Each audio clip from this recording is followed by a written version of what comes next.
Hai, Assalamualaikum warahmatullahi wabarakatuh. Selamat malam. Yang saya hormati Bapak dosen Ubaidillah MPD selaku dosen pengampu mata kuliah bahasa Inggris beserta teman-teman HSF yang saya banggakan.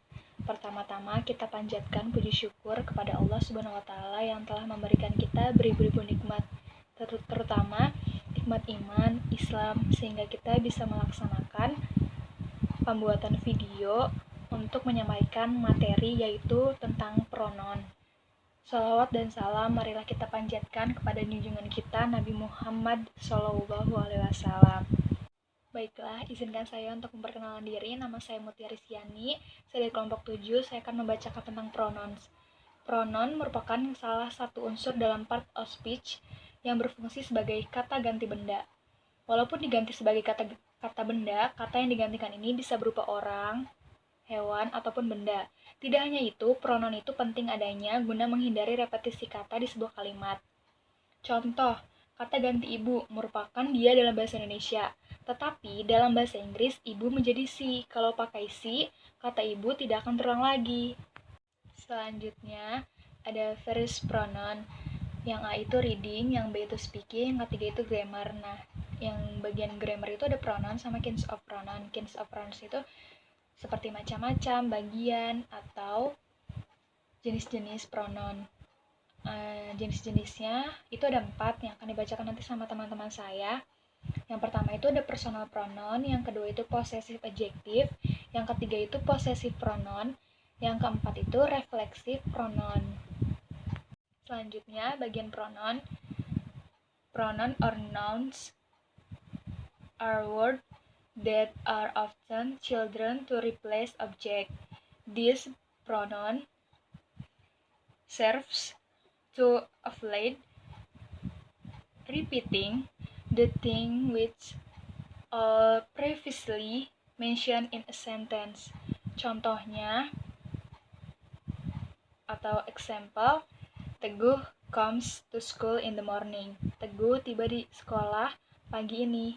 Terima kasih, itu saja yang dapat saya sampaikan, kurang lebihnya mohon maaf. Assalamualaikum warahmatullahi wabarakatuh. Perkenalkan, nama saya Andini Putri dengan nomor NIM 201130211. Saya dari kelas HSF. Di sini saya akan menjelaskan tentang pengertian pronouns dan jenis-jenis kata benda. Pronouns atau kata ganti adalah kata-kata yang digunakan untuk menggantikan orang atau benda.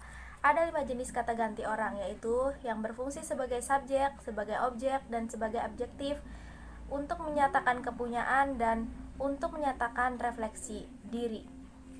Pronouns umumnya menggantikan posisi noun, yaitu sebagai subjek, objek ataupun komplement. Jadi kami dapat menyimpulkan bahwa pronoun adalah kata ganti yang digunakan untuk menggantikan orang, hewan, dan benda.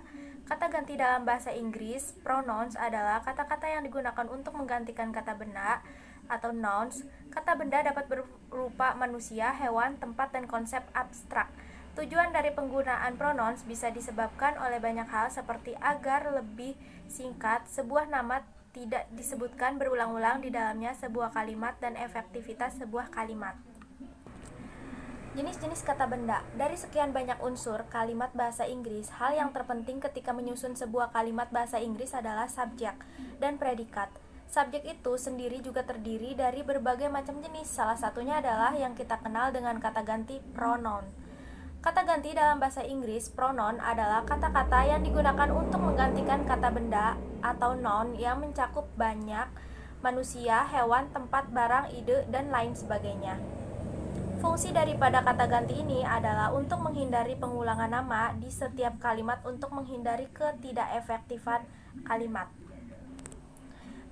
Pembagian jenis pronouns atau kata ganti dalam bahasa Inggris dapat dibagi menjadi 8 macam, yaitu sebagai berikut. 1. Personal pronouns, 2. Demonstrative pronouns, 3. Indefinite pronoun, 4. Interrogative pronouns, 5. Reflexive pronouns, 6. Reciprocal pronouns, dan 7. Relative pronouns, dan 8 possessive pronouns. Segitu saja yang saya jelaskan. Terima kasih. Wassalamualaikum warahmatullahi wabarakatuh. Assalamualaikum warahmatullahi wabarakatuh. Perkenalkan, nama saya Hidayatul Faria dengan nomor induk 2011130223. Saya akan menjelaskan makalah bahasa Inggris tentang case of pronoun. Possessive pronoun. This possessive pronoun cannot be loved by I object like I possessive adjective.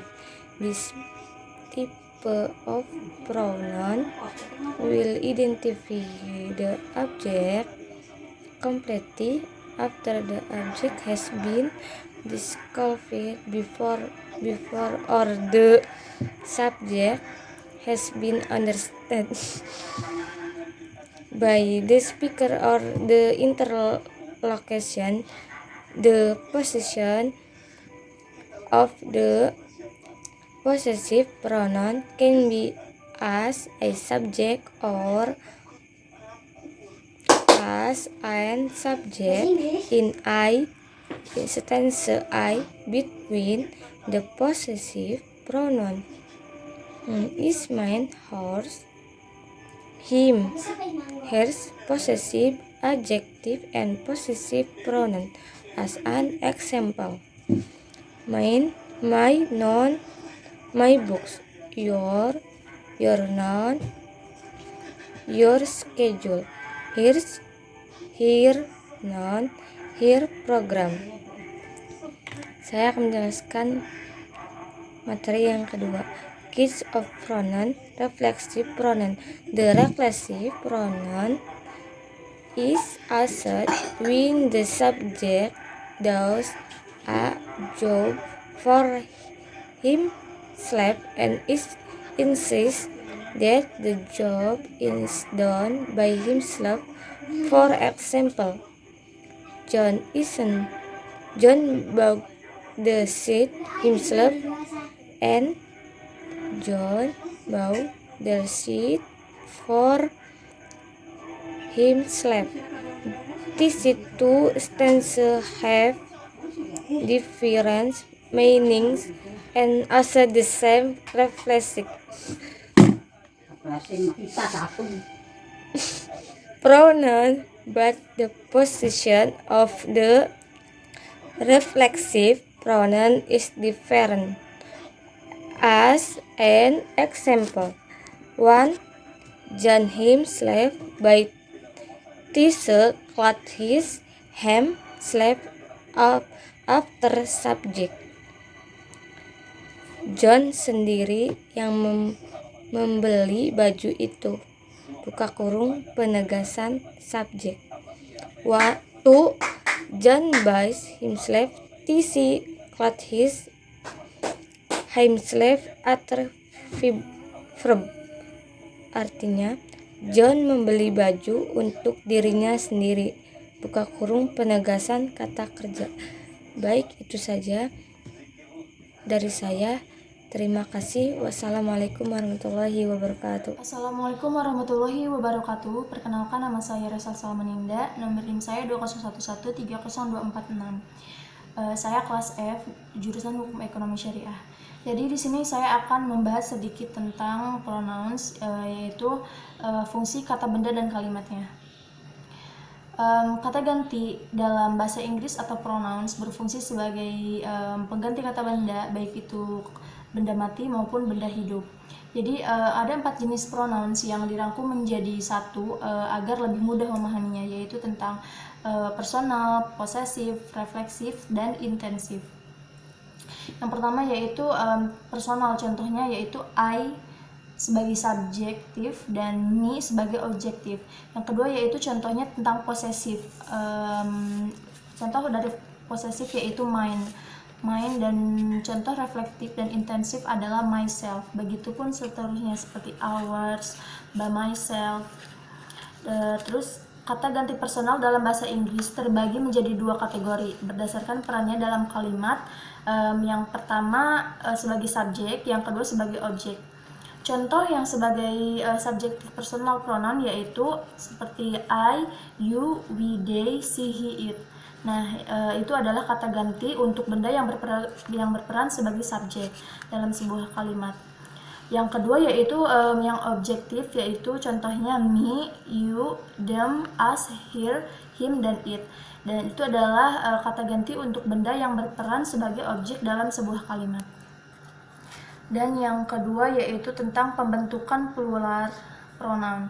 Plural pronouns adalah kata benda yang menunjukkan bahwa benda itu jamak atau lebih dari satu. Jadi contohnya house, houses, rumah-rumah, cars, mobil-mobil, teachers, guru-guru, terus dan masih banyak lagi.